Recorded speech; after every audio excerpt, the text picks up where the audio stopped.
അതിദാരിദ്ര്യമുക്ത പ്രഖ്യാപനത്തിൽ സർക്കാരിനെ പിന്തുണച്ച യാക്കോബായ സഭ സർക്കാർ വെറുതെ ഇങ്ങനൊരു പ്രഖ്യാപനം നടത്തുമെന്ന് കരുതുന്നില്ലെന്ന് യാക്കോബായ സഭ അധ്യക്ഷന്മാർ ബെസേലിയോസ് ജോസഫ് കാതോലിക്ക ബാവ പറഞ്ഞു. കണക്കുകൾ ഉള്ളതുകൊണ്ടാകും സർക്കാരിന്റെ പ്രഖ്യാപനം.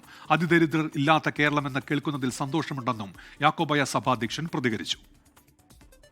സർക്കാർ അത് വെറുതെ അങ്ങനെ പറയുമെന്ന് ഞാൻ വിശ്വസിക്കുന്നില്ല. എന്തെങ്കിലുമൊക്കെ കണക്കുകൾ അതിൻ്റെ അകത്തുണ്ടാവും.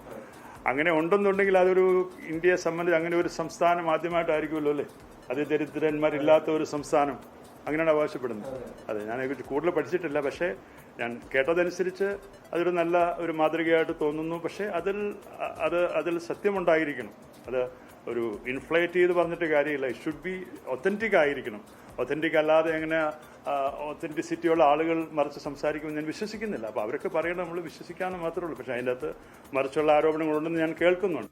ലോകത്തെവിടെയായാലും ഏത് സമയത്തും 24 വാർത്തകളും ഓഗ്മെന്റഡ് റിയാലിറ്റി പാക്കേജുകളും എക്സ്പ്ലെയിനറുകളും വിശദമായി കാണാൻ ഞങ്ങളുടെ യൂട്യൂബ് ചാനൽ നിങ്ങൾക്ക് സബ്സ്ക്രൈബ് ചെയ്യാം.